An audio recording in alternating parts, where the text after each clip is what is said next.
De todos os poderes que moldam a nossa vida, nossas emoções se destacam tanto em sua capacidade de influenciar dramaticamente nosso bem-estar, quanto nas maneiras misteriosas como fazem isso. Pois, presos nas garras de uma emoção forte, muitas vezes perdemos a capacidade de distinguir entre racional e irracional, certo e errado, e em casos extremos, entre o real e o imaginário. As emoções podem nos levar a fazer coisas que dificilmente pensávamos que éramos capazes, às vezes para o bem, mas frequentemente para o mal. E de todas as emoções, a raiva se destaca como uma das mais poderosas e certamente a mais destrutiva. Raiva, ressentimento, hostilidade crônica e ódio são todas formas de raiva que, se permitidas a persistir, podem resultar em intenso sofrimento pessoal, dano àqueles próximos a nós e até mesmo morte em massa. No século XX, centenas de milhões de pessoas morreram nas mãos de movimentos políticos que se alimentavam no ressentimento das massas, um fato que deveria nos acordar para o perigo de ignorar nossa raiva. Mas nem toda raiva é patológica e destrutiva. Às vezes a raiva é uma resposta justificada a maus tratos e até mesmo a fúria pode ser benéfica para nós, se nossa vida estiver em perigo. Aqueles que não demonstram raiva por coisas que deveriam despertar raiva são considerados tolos. A raiva também pode nos fornecer a energia e a autoafirmação necessária para transformar nosso eu, atingir nossos objetivos e nos envolver em atividades construtivas. A raiva é um sinal de que algo dentro de nós quer viver e se afirmar, enquanto sua antítese, a apatia, significa que uma vontade de morte nos venceu. Mas o problema que todos enfrentamos é como aproveitar o lado construtivo da raiva enquanto evitamos suas tendências destrutivas. O objetivo desse vídeo é examinar como podemos fazer isso e, para começar, vamos examinar a conexão entre impotência e raiva. Na verdade, nenhuma emoção social é mais disseminada hoje do que a convicção de impotência pessoal, a sensação de ser cercado, sitiado e perseguido. Embora Lord Acton estivesse correto ao afirmar que o poder absoluto corrompe absolutamente, o inverso também é verdadeiro. A impotência absoluta corrompe absolutamente. Quando sentimos que nossas vidas contam pouco, quando nossa apatia leva à estagnação em uma forma de trabalho que produz apenas um salário e um vazio na alma, quando estamos cercados por governos e corporações cujo poder excede em muito qualquer outra coisa da qual somos capazes, e quando nos encontramos perdidos em um mar de outros sem rosto, com os quais não podemos nos conectar, impactar ou alcançar, primeiro a impotência e depois a raiva e a fúria parecem ser o resultado. Nosso problema particular nesse ponto da história é a perda generalizada no nosso senso de significância individual, uma perda que é sentida internamente como impotência. Muitas pessoas sentem que não têm e não podem ter poder, que até mesmo a autoafirmação lhes é negada, que não tem mais nada a afirmar e, portanto, não há solução senão uma explosão violenta. Mas além das forças sociais, a vida em si ou os fardos existenciais que todos enfrentamos também podem desencadear sentimentos de impotência que geram raiva. Ao nascer, somos jogados em uma realidade que pode ser hostil, frustrante e hostil aos nossos desejos. O desamparo que sentimos diante da fria indiferença da realidade é agravado pelo fato de que, embora façamos o nosso melhor para negá-la desesperadamente, no fundo sabemos que nosso desejo primordial de nos perpetuar está fadado ao fracasso. A morte está esperando por todos nós. Não entre gentilmente nessa boa noite, escreveu o poeta Dylan Thomas.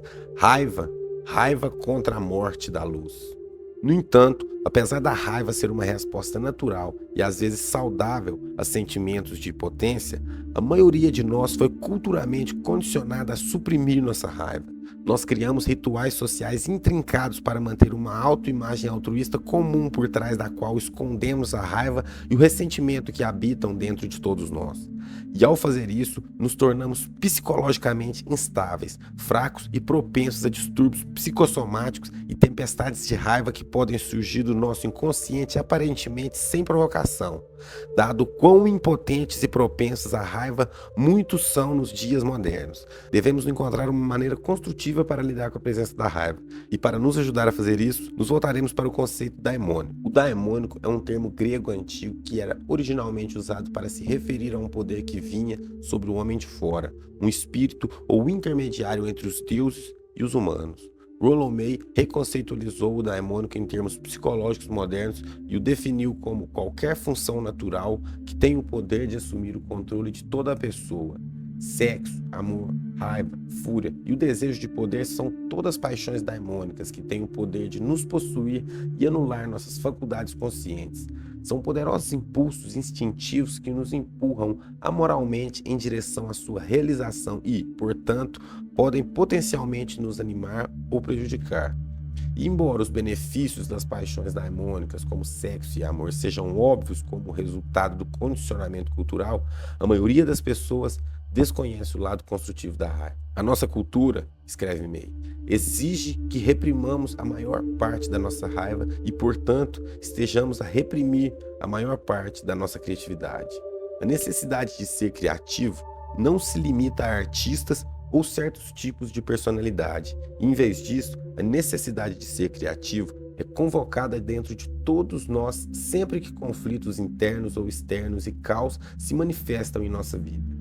A presença de conflito e caos significa a necessidade de algum tipo de mudança em nossa visão de mundo ou mudança em nosso caráter ou ambiente.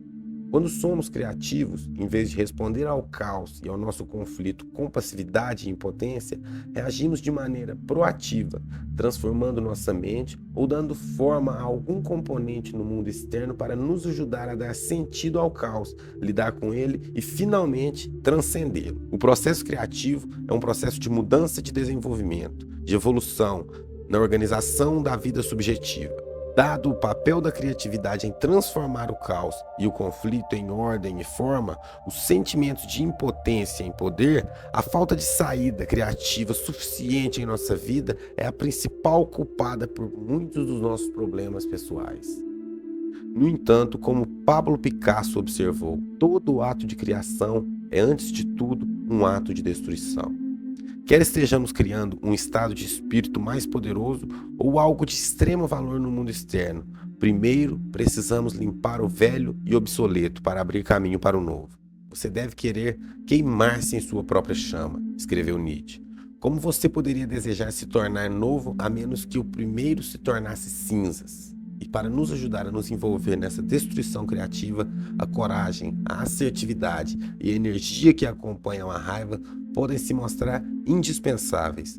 Enquanto somos condicionados a negar a raiva dentro de nós, muitos grandes pensadores, personalidades e artistas ao longo do tempo enfatizaram a necessidade de explorar e utilizar essa paixão daimônica como um estímulo para a criatividade e a autotransformação.